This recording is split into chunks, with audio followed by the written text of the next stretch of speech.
All right, welcome to War Media Bears Recap. I am Saul Rodriguez along with Joe Tanksley, who you saw all season long on the Bears pre and post. I haven't seen you since the draft. The draft has now been it's not been a month, like a month has passed since the draft, excuse me. So yeah, Joe, we've gotten the schedule. There's been a lot of free agent talk as well, but anything that has stood out to you, whether it be schedule related, free agency related over the last month? You know what? I'm really disappointed in the Kansas City Chiefs and Mhm. kind of balking on the Bears in Germany. But it is what Yeah. it is. Now the Bears don't have to go to Germany, so that we're cool with that. I'm pretty sure the Bears are cool with that as well. But I think the schedule, we got something to look forward to. Week one, the Bears got Green Bay, and it's the start of the Jordan Love era. And I'm not like most people who want Jordan Love to be trash. I actually want hmm him. I was just thinking about this earlier before we got on the show. I actually want Jordan Love to be good. I hmm want the Bears to be better. I want just the Bills to be Yeah. better, and I want those people up north to feel, that angst, knowing that they're not just quite good enough. You know what I'm saying? hmm That's what I want. That's what I want.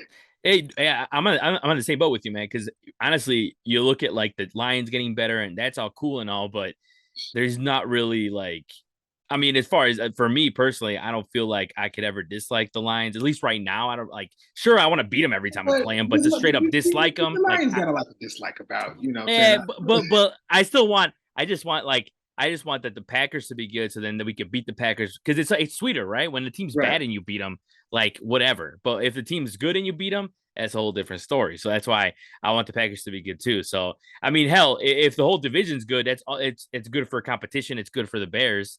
So you just kind of you get some nice battles. But no, you're right. I was thinking the same thing that I got excited when they were like, oh, the Bears might play there and all that, but I'm sure the Bears definitely don't mind with the jet lag and all that stuff. But yeah, I mean, the schedule there's not too many surprises or anything crazy, but I think what kind of stuck out to me, one that stuck out to me was the fact that they're playing the Carolina Panthers, the new look Carolina Panthers, with Bryce Young. That's gonna be on Thursday Night Football. So I'm interested in that one just because it's two young quarterbacks going at it, and the fact that like the Panthers are kind of entering this kind of new era. They have Miles Sanders and all that, so it's like they have a whole plethora of different players, but that's one of the ones that stood out to me, but also just the fact that they're starting, game one, with the 325 game on Fox against the Packers. I think that's going to be pretty pretty much a battle that everyone's going to keep an eye on for that day.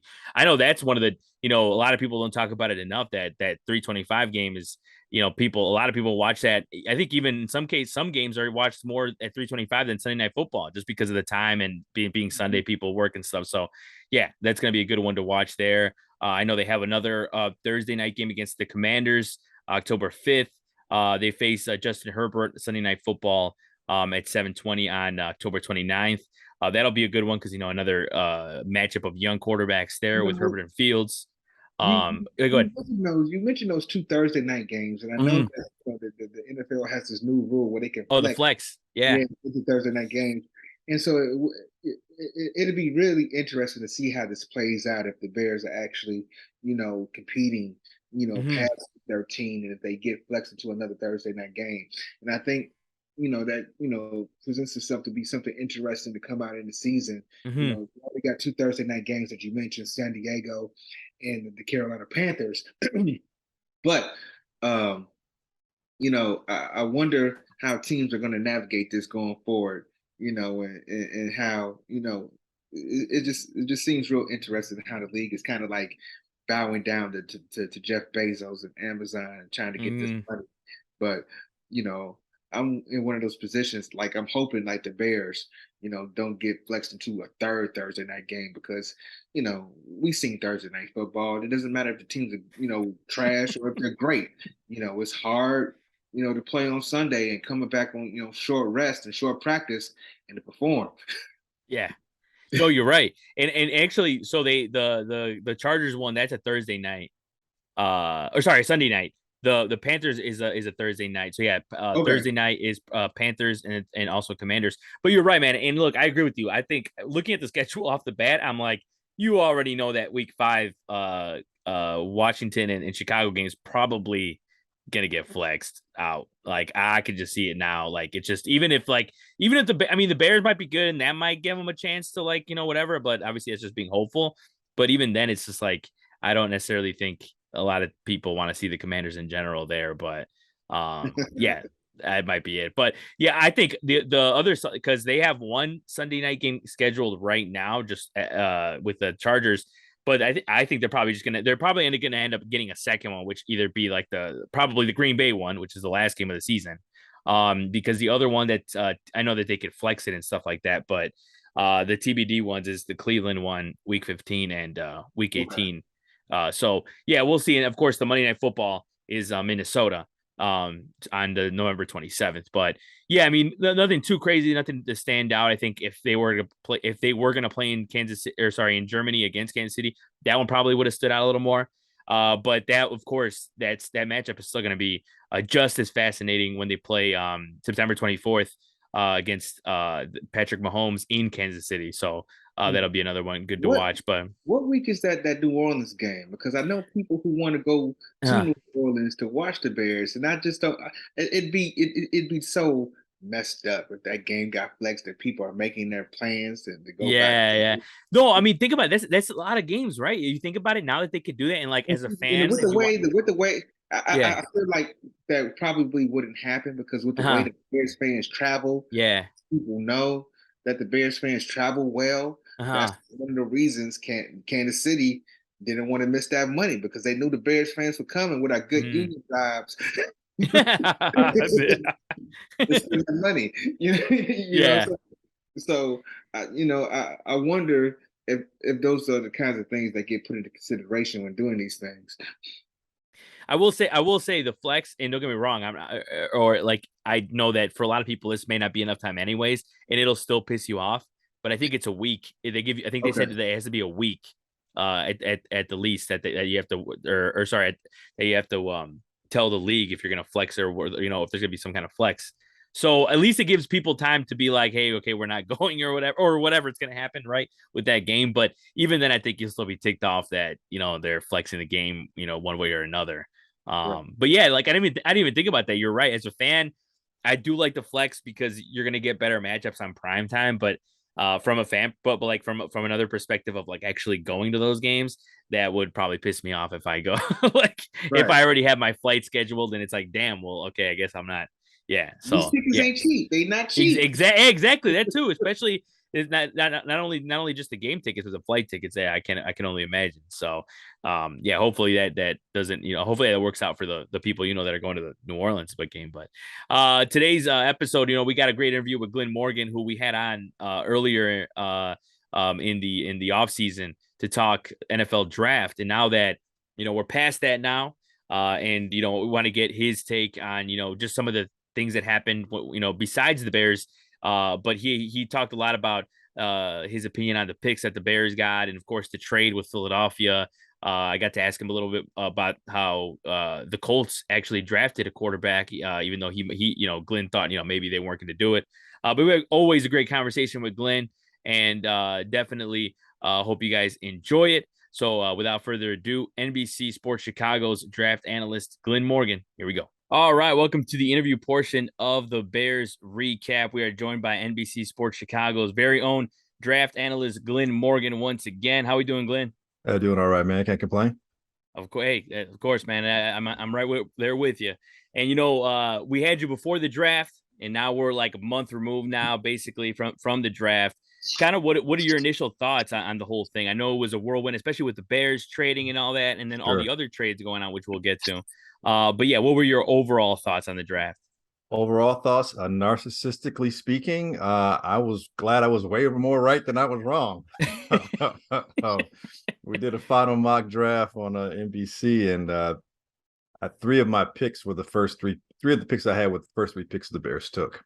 And then I talked about Tyler Scott as well on that Mm-hmm. particular episode. So, and the Bears picked him. So I was just like, man, dude, it's kind of cool just to kind of like see some of that. And again, like I said, just selfishly speaking, but Yeah. overall, I mean, I thought he did a wonderful job. It was we won't know obviously Mm-hmm. until probably for a couple of years, really, how well it'll turn out. But you pretty much outside of edge rusher, which we all know we needed as well. Outside of that, it pretty much addressed almost every area and then get a little depth behind that as well. I think right now that the thought pretty much was, okay, we can't get an edge rusher. And by we, I'm talking the Bears brass at that point.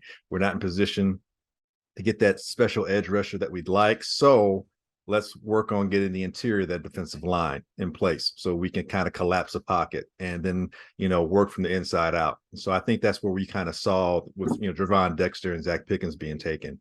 Tyreek Stevenson, man, dude, I really, really, really, really, really, really, really enjoyed that pick. That was a guy who I didn't see until late in the season and into the draft process. I was like, man, I'm like, how's somebody talking about this dude? Like, man, this dude he reminds me of a lot of the type of cornerbacks we traditionally see with the Baltimore Ravens, physical press cover type kind of cornerbacks, guys that can run with you, deflect the ball, high IQ, great ability to support the run, and very physical in their approach, whether they're tackling or defending, but not drawing a lot of penalties. So I really like that pick a lot.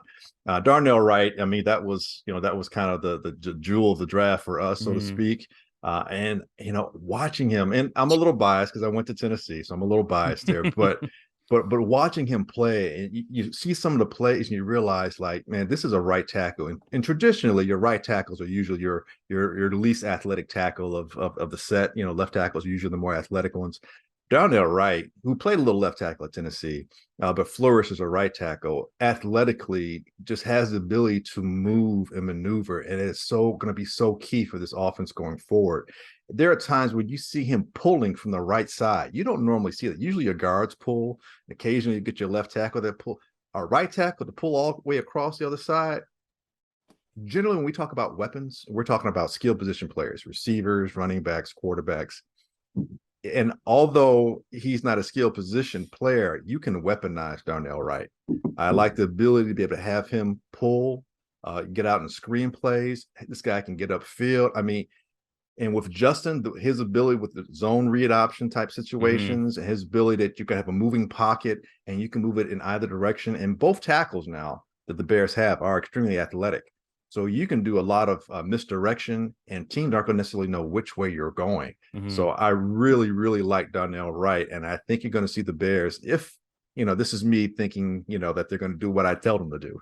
but the Bears get to really weaponize that right side, which you don't normally see. A lot of teams use the left side is where a lot of the offense athletically will maneuver, not so much to the right side. So I really enjoyed that pick. But again, it's still a deep draft because Roschon Johnson, I mean, dude, that might be a sleeper pick for us. It really might be. You're talking about a running back who in college only had about 392 carries during his time there, but was there for 4+ years. So he's an experienced, running back without the tread being taken off of his tires, so to speak. So you got a guy who athletically can give you that and doesn't have the chinks and the dinks from running so much. And his ability to pass protect, they're already talking about that.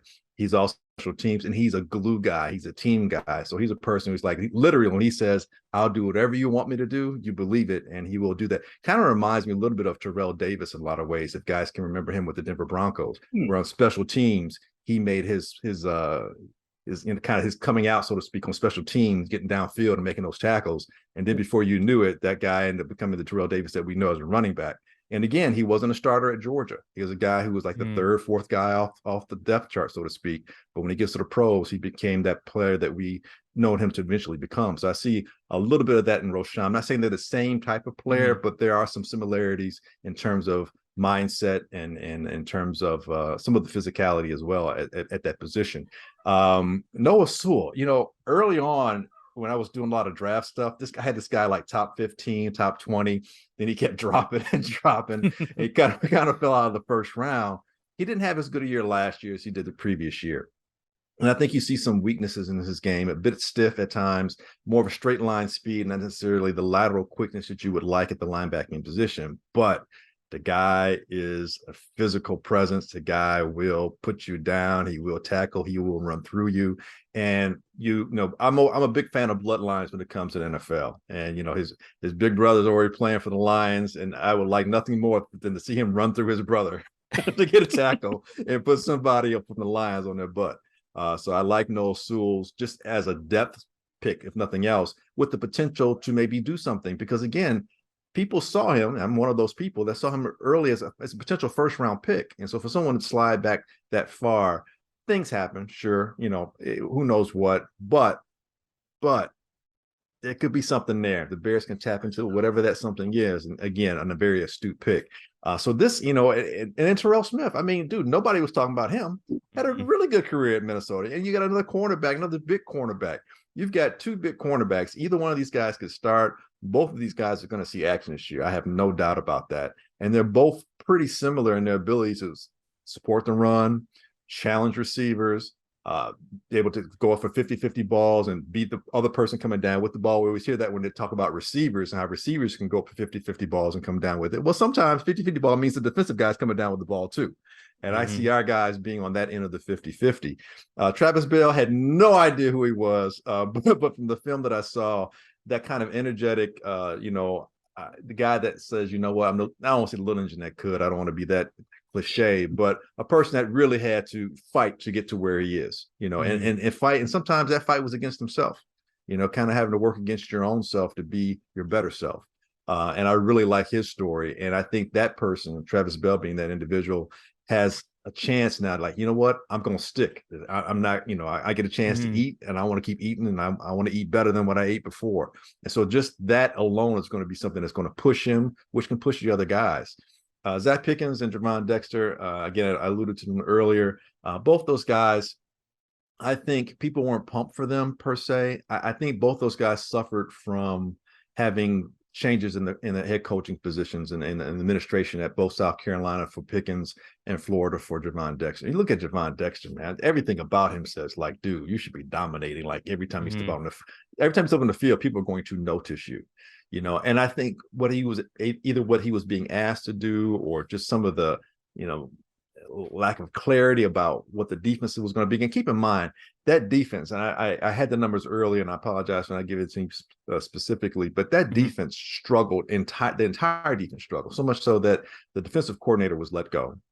That defense had ranked, I think, for third down percentages. I think they were like 127th in the college football and allowing third down to be converted against them. There were so many areas where they were bad, and that's not all him. That's the entire defense. And so when I look at something like that, I said, okay, so what else? What else is there about you? So physically, I think he gives you that power surge. He's not a quick twitch guy. He's not that person who's going to beat you off the snap. And that's part of the drawbacks. Even when you look at his split, his 10-yard split is like 1.9, I think, which is really kind of slow comparatively, where you have some guys at his position are 1.6, 1.7 is kind of the average. His is like 1.9, but sometimes it's that secondary surge, or it's a secondary speed, a secondary gear, but he gives you that power surge, and he's able to get into you and push you, and he's got the agility to go left or right. That's not a problem with him. He's got the strength, he's got the length, and he can chase you down. He can get you backside. It's just that initial burst, those first 10 yards where he's not quite what you would want, all things considered, where Jalen Carter probably would be a little bit better at that type of athleticism. Pickens does have more of a quick twitch. And again, I think with him, he suffered again with the college head coaching switch in terms of the administration and what they're being asked of him. So I like both those picks, a lot of depth. Again, to answer your first question, which, we're about 20 minutes into this, I really liked the Bears draft. I thought it was a solid draft. I give it anywhere from a B to a B minus. B minus is me just being, critical to be critical, but really, I think it was a solid draft. No, yeah, that's just about like where I've seen a lot of the grades for the Bears draft, which makes me happy. But no, yeah, I mean, and you said it a lot with the type of players the Bears got when it comes to versatility or the things they're willing to do. It's very blue collar, which I feel like fits the coaching staff the Bears have right now with the hits and all that stuff that they talk about. But and we'll get to Tyler Scott because I do want to ask you about that. But when it comes to the trade that the Bears had, where they went from 9 to 10 with the Philadelphia Eagles, Right. is that the type of deal that you expected, or were you at that point expecting them to get Jalen Carter at 9? No, I knew. I knew way back once everything came out with Jalen Carter. In terms, when I say everything, the unfortunate situation where the individuals have passed because of the car accident and everything that was attached to him, fair or unfair, there was involvement. And because of that, just the way the Bears family organization, the way they are, the way they've been in the past, I was like, there's no way they're going to touch him. But even if they might, I don't believe Poles wants that potential, if it doesn't work, to be part of his legacy. I can't see that. It'd be different if Poles were maybe a 7-year veteran, 6-year veteran, and the Bears have had more success, kind of like where Carter ended up with Philadelphia. In that situation, better situation for everyone involved. I think Poles realized astutely, like, no, this we're not ready for him, and he's not ready for us in this situation. He needs to be somewhere where he can be surrounded and be able to thrive. And I thought that was very cogent on his part to do that. I mean, that's something where you're thinking beyond just yourself. You're thinking about the person as a person as well, not just about your own needs and what they can do for you. So no, at 9, I thought there's no way. Although I was shocked. I was shocked he fell that far, which is funny because if you talked to me back in early March, I'm like, oh no way, that guy's out of the top 10. And then it's got close. I'm like, yeah, he's probably gonna go to the Lions. Probably go to Lions or and there were 2 teams I knew were not going to take him: the Raiders and the Bears. I said no way the Raiders couldn't take him because of the Ruggs situation with the car accident, the person who passed away because of that. No way the Raiders or the Bears are going to take him. And I thought Philadelphia or Pittsburgh. I thought the state of Pennsylvania would be a great place for Jalen Carter, whether with the Steelers or whether it was with the Eagles. So when he got to 9 with the Bears, I was like, okay, what are we doing here? And now greedily, I was like, man, somebody just come to the Bears and give us more picks. Let's trade down and get something else. And we can get down on 12, 13, 14. I was hoping. And then when it just went from 9 to 10, or I mean, when it went to to the Eagles, and then we only got that pick, and we were doing it live. NBC Sports Chicago was doing it live at that time. We had our draft coverage. I was visibly like, man, come on, dude. That's all we got was that kind of pick, man. You couldn't get anything else. I felt disappointed. But then sitting with the veterans, Alex Brown and Harvey, they're like, no, dude, either you're going to get that, you weren't going to get anything, because they'll just wait and just take the next pick. So that's true. Yeah. Right. So I was like, well, okay, when you put it that way, you got something for nothing. And then okay. All right, whatever. So yeah, I'm okay with that in terms of what the Bears got and how that went down. Now, I'm not okay with the fact that the Philadelphia Eagles are better, are more armed and better suited to be good for the next decade. They're so deep right now. It's ridiculous. It really is. They're scary. They have the potential to be somewhat dynastic for a bit of a dynasty going forward, at least for the next 5 to 6, 7 years. Really, there's nobody, I think, really strong enough to challenge them for those amount of years at this point. Looking at going forward, it's just Cowboys have a lot of talent. The leadership's been an issue, from the coaching staff to quarterback making decisions, and then they're getting tight with their money. 49ers can't stay healthy. Name me somebody. The Lions, okay, until they prove otherwise. I mean, really, dude. The best, the most consistent competition is probably going to come from their division. So yeah, I think that the Bears got what they could get, and I can live with that, So yeah. I don't know if that answers your question. No, yeah, no, you answered it right. I mean, and you're right when it comes to and everybody was saying that too, where he landed in the right spot with all the vets in Philadelphia, where he's going to be put in check. When it comes to, if he would have came here, it would have been a different story with guys that are meshing, and it kind of if he is going to have some kind of issues, or whether with the team and all that, it might cause some problems. But with Philadelphia, it's like you're going to have guys are going to be put him in check and all that. So I think it's a good spot. But Joe, you got anything for him? Yes, Glenn, you did a great job of breaking down the Bears draft. I was wondering, who do you see besides Darnell Wright? He's plug and play. And, Tyreek Stevenson, and you mentioned Roschon Johnson. Who else do you see being able to make some key contributions for the Bears coming into this upcoming season? Yeah, man, I saved the best for last. I didn't mention him, and saw alluded to him early. Tyler Scott, dude, man, I was so happy when they got him. I mean, because I thought we missed on him. I was, as the draft was happening, I'm watching, and I think I see him be drafted by the Raiders. I'm like, oh, the Raiders got him. And I get closer to the monitor. I'm like, oh, wait, no, that's his teammate. That's Trey. Oh, okay, he's still out there. Oh, okay, but he's not gonna be there when we get him. It's a nice pipe dream. It won't happen. And then it kept getting closer and closer. I'm like, nah, it's not gonna happen. And dude, when they picked him, man, I was about as excited as my dog was just a few moments ago when the doorbell rang. I was jumping up, I was whooping it up. I have my nephew. He coaches on the coaching staff at the University of Cincinnati on their basketball team. So he and as well as his father, my brother, been talking about Cincinnati football. I'm like, hey, whatever, dude. It's an AAC. Come on, get out of here. And so they've been talking up Tyler Scott for a little bit, So I had a little bit of inside on him a little bit. And when you watch him play, man, he has ability to play at top speed and make his cuts. He's a much more accomplished route runner than you would expect him to be. As a guy who maybe wasn't the premier player, his first couple of years there.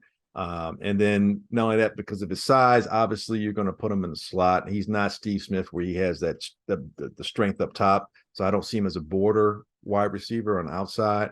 But in the inside as a slot guy, he's got a really good vertical and he high points the ball. He catches the ball in his hands. He's not a cradle catcher. And that's what I like about him as well.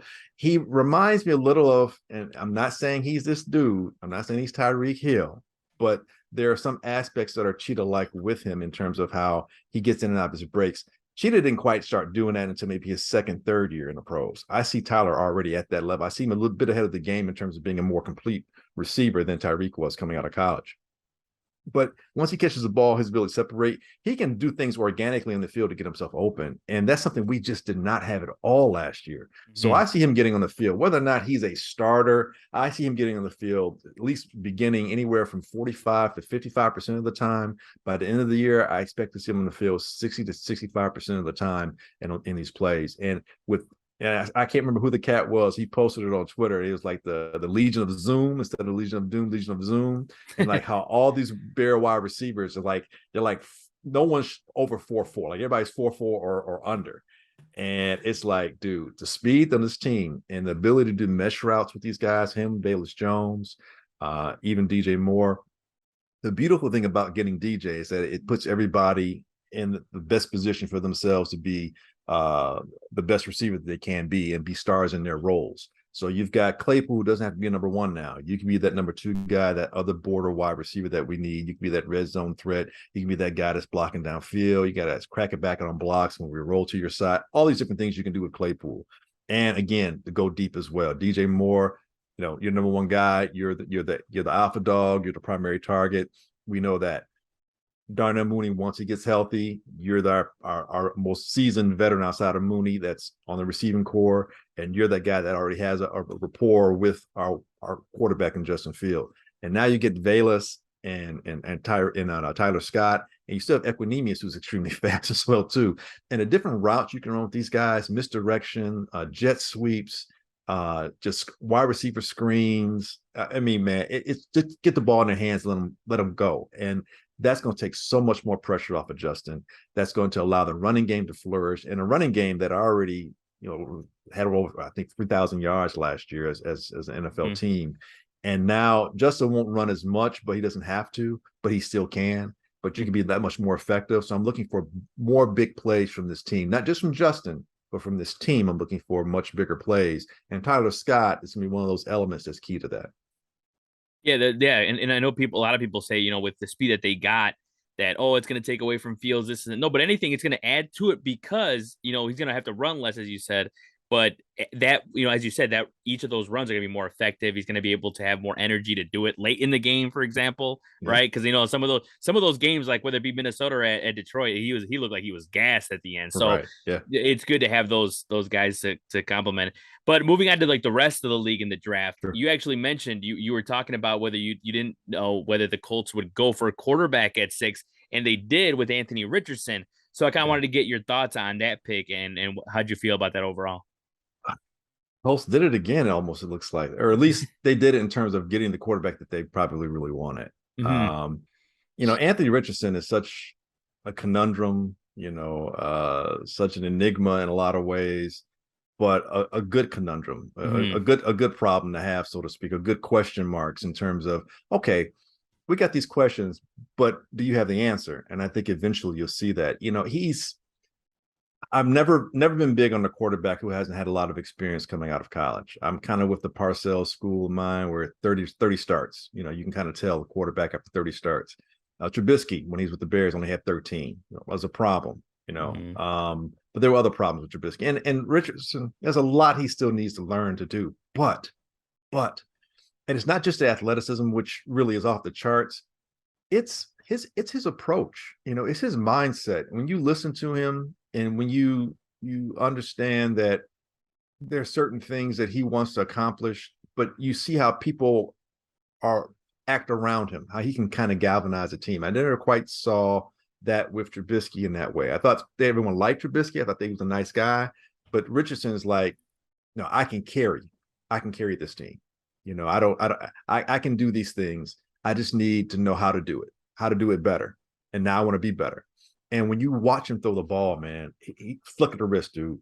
It's downfield. There are times where literally, and again, I'm a Tennessee guy, so I hate Florida. Okay. I hate Florida football with a passion, a serious passion. And there were times when I was watching last year's game when Tennessee was playing Florida, and I'm like, man, why are they talking about this guy? And I think I said it to you before. I'm like, I don't know. I don't know if I see much in this guy. And all of a sudden, about the second quarter, I'm like, oh, okay. You're that kind of guy where you're the best player on the field. And you're going to see that where he's the best. He's clearly going to be the best athlete on the field. And like 99, like Mhm. him and Lamar Jackson, he might still be the best athlete on the field. That's how good an athlete he is. He's still learning the quarterback position.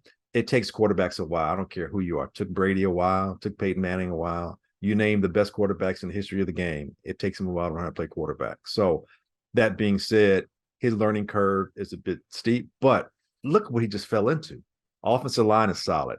You got one of the best running backs in the league. You got a solid primary target in Pittman. You've got a solid defense that was been dealing with injury issues, but starting out, everybody should be a lot more healthy. And you're playing a crappy division, toughest conference, but a crappy Mhm. division.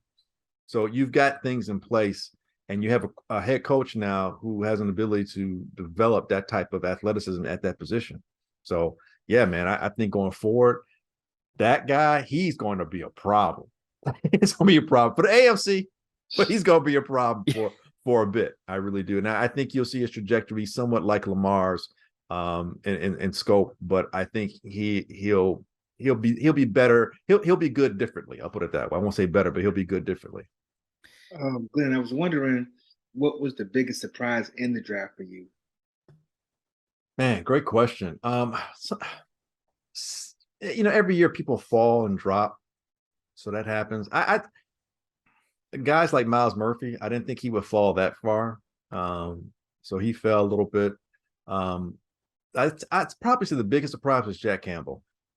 Jack Campbell from Iowa, inside linebacker, middle linebacker, going that high. Like, I like Jack Campbell. I thought third round. Most linebackers don't go first round these days anyway. They really don't. It's not a position that's taken high. It's not a lot of linebackers that are taken in the first round. And that dude was taken top 20. So I'm like, really? So yeah, Okay. you mentioned that. What do you think about the Lions draft? Because I feel like me personally, that they were in position to really take control of the NFC North Division. And with this draft, I now have questions about that. I feel like the Lions are going to lion, you know. Well, I think they could have done some things differently to further, to make themselves, more formidable. And I don't know if they necessarily did I'd be lying if I said that. that I didn't initially agree with you. Draft night, I'm shaking my head like, why did you take? Like, I like Gibbs, but dude, but you didn't beat. Why didn't you just take BJ? You could have taken Rob. Why? I mean, like, when you move up, you had the sixth pick. I don't. What I was. Yeah, it makes sense to me, right? And like you already have Swift on the team, and you just signed Montgomery from the Bears, or not from the Bears, he's free agent, but you just signed Montgomery for like 18 mil for however many years. Like, what are we doing here? Like, I don't get it. And then, Swift was swiftly traded away. So, okay, we're clearing space for that. And so then I'm like, okay, I guess the Gibbs thing. So I'll say this. I'll say this, Joe. the Lions draft makes a lot more sense now because I think they drafted with specificity in mind. This is what we're going to do with Jamar Gibbs. This is how we're going to employ him. We're going to use him similarly to how Alvin Kamara has been used, but a little bit differently, more of a receiver running back. You know, it's a mismatch.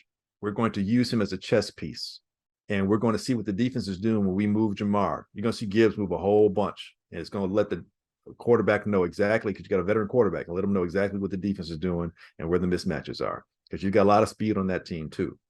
And then with Jack Campbell, you get a guy who is kind of a throwback in a lot of ways, but that person who's going to direct the defense.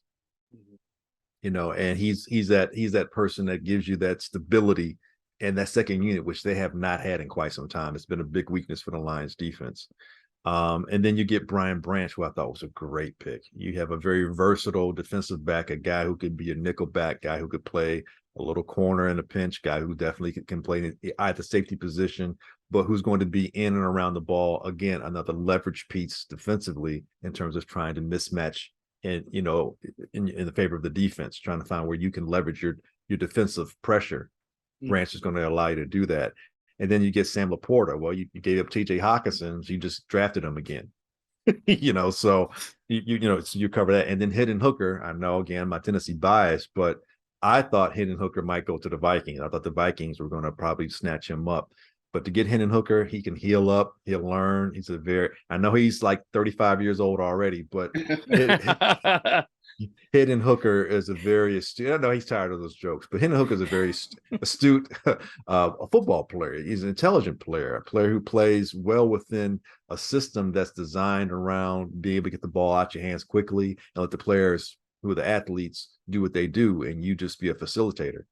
Which sometimes they call that a system quarterback. Well, okay, if the system works, then I'm down for that. You know, Hendon Hooker play once he gets his athleticism back, he gives you a little bit more of that nuance that the current quarterback doesn't do for the Lions. So Goff isn't quite as mobile. He's not slow, you know, he's not horrible, but he's not as athletic. And so Hendon Hooker can give you that.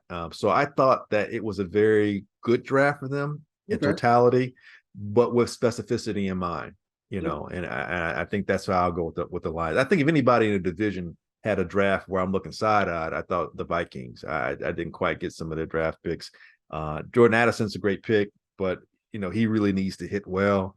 And I like Jacqueline Roy as a depth move, but I think they didn't really address some of their areas on defense where they're aging rapidly. And that window for them is closing rapidly. And they're not going to win like they did last year when you have, I think it's 11 games they won by like less than 7 points. Yeah. You know, that doesn't happen back-to-back years. I've never ever seen that happen in college or in the pros. So I don't expect that to happen again for the Vikings going forward. So I think they're going to have some problems depth-wise as they start to age. And I don't think this draft really helped them out that much. Yeah, I mean, hey, that's good when you're looking at division rivals. You want to say that about especially a division rival for sure. But Glynn, we love to have you, man, and of course we'll have you on again before the season starts. Got to have like an NFL preview show. We'll have you, and again, I'm going to try to unite you and Ken so I can have some of that banter because we need that. You know what I'm saying? We need to see that. But for sure, appreciate your time, man, and like I said, I can't wait to have you on again. Appreciate it, Saul, Joe. Thanks, guys. Appreciate talking Bears and talking stuff all the time, man. You guys have a great one, man. And I got to bear down, right? Oh, yeah. Take it easy, man. All right, brother.